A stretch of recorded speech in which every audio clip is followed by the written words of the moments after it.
great and hearty morning, One Angels. We are your student mentors for today. I am Teacher Jelly. And I am Teacher Mary. And today we are delving into the fascinating world of language and cultural norms. First off, before we dive into our discussion proper, let me give you a brief recapitulation of the previous topic we have tackled, which is on the first language acquisition and the second language acquisition. As discussed, individuals acquire their first language in early childhood naturally, directly, and effortlessly. And there are three main theories in first language acquisition. The first one is the behaviorist theory of B.F. Skinner. The second one is the innatist theory of Noam Chomsky. And the third one is the interactionist theory of John Piaget. Now that we have wrapped up our quick recap of the previous topic, let us shift our focus to our main topic for today, wherein we will explore the intricate relationship between language, culture, and society by specifically delving into the intriguing realms of taboos and euphemisms.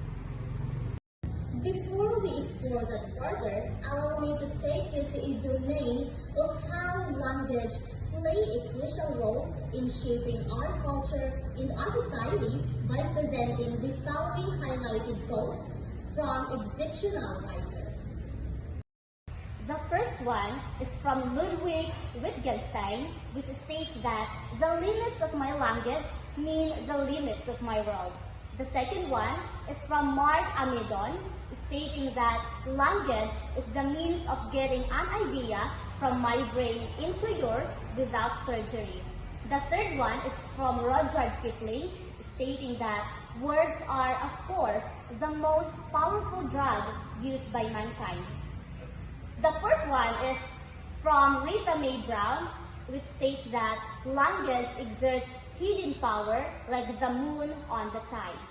Lastly is from Solomon Gabirol, stating that we are prisoners of our words, condemned by our own tongues. The quote that I have presented a while ago convey how crucial the role of language is in shaping our consciousness, our interaction, and our perception of reality, as well as how it helps us to better understand the world we live in. Now, for your preliminary activity, you will be divided into 4 groups. The list of your group members are already uploaded in the G Drive. So what you are going to do is, from the quotes that I have presented a while ago, each group have to choose one quote which you find interesting and that touched your heart. Then, you're going to present or give a brief explanation of the quote you have chosen, preferably at least 2 to 3 sentences. Hi, this is Teacher Mary. So how's the activity?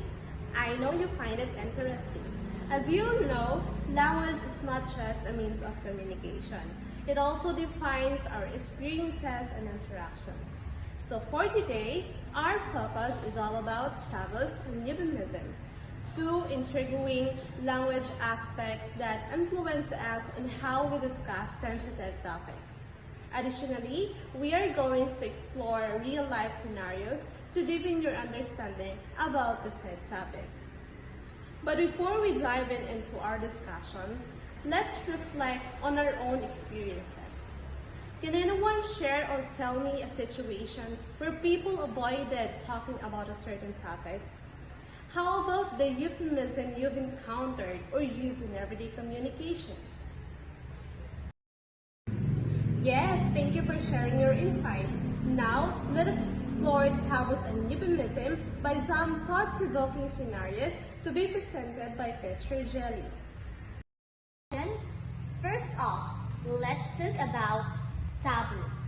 As we all know, language use is a highly complex phenomenon which is under the influence of various factors such as social, cultural, personal, and linguistic.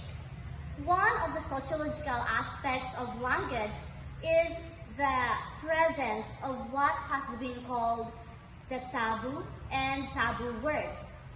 These are said to be part of every culture and are believed to be rooted in social constraints.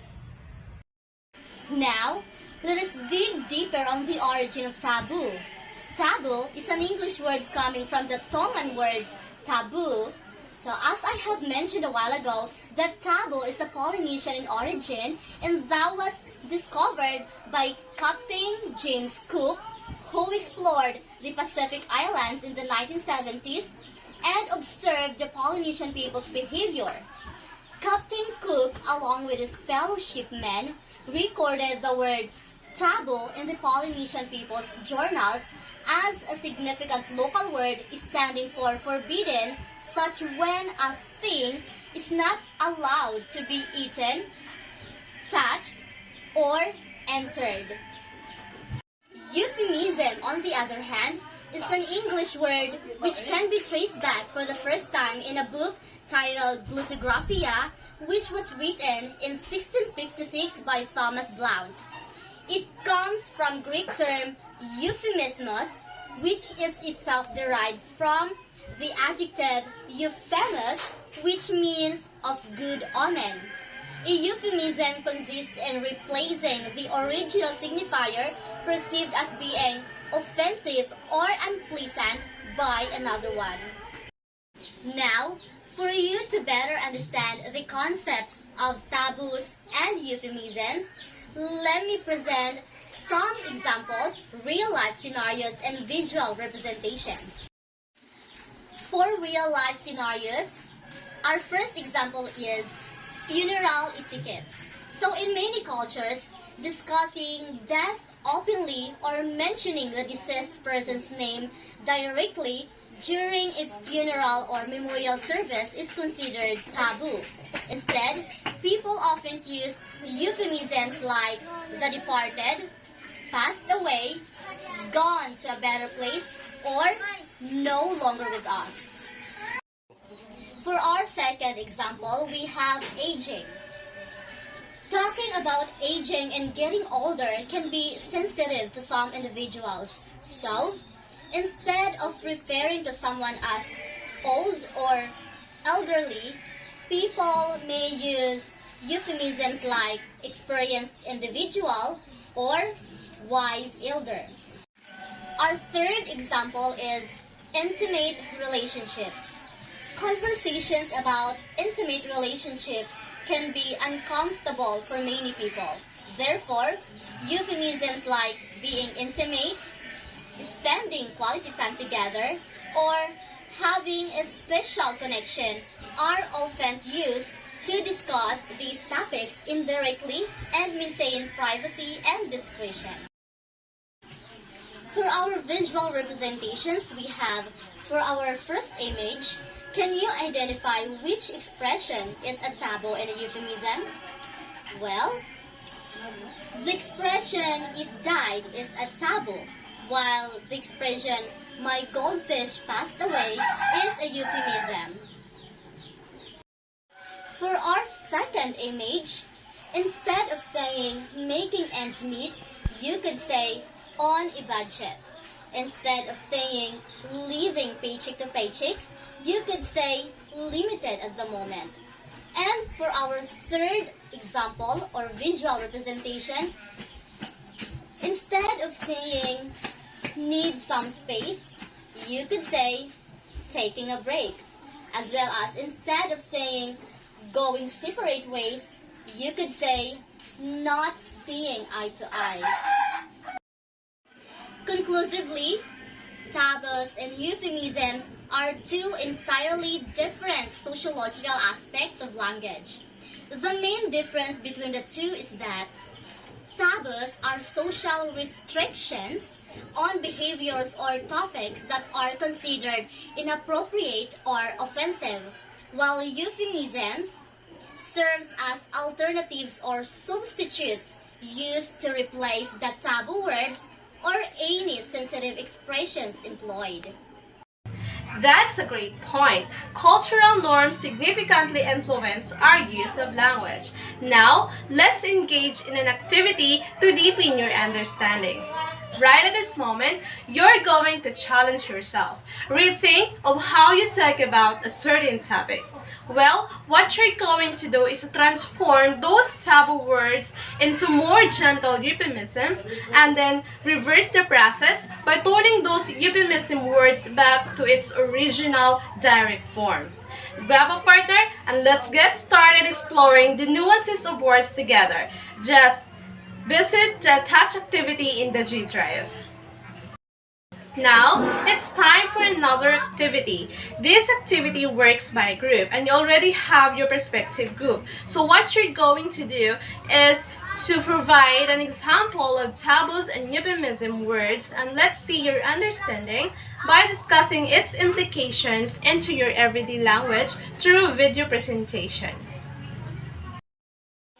You will be given 25 points for your video presentation, 5 points for content understanding, 5 points for clarity, 5 points for engagement and delivery, 5 points for critical analysis, and another 5 points for relevance and originality. And that's it for our topic on taboos and euphemisms. Teacher Mary and I hope that you learned a lot from the discussion. Thank you for watching Battle One Angels. Once again, this is your teacher Jelly, signing off. Yes, remember that language is a dynamic aspect of culture. Understanding taboos and euphemisms allows us to communicate respectfully and navigate diverse cultural norms. Have a great day. Thank you for watching.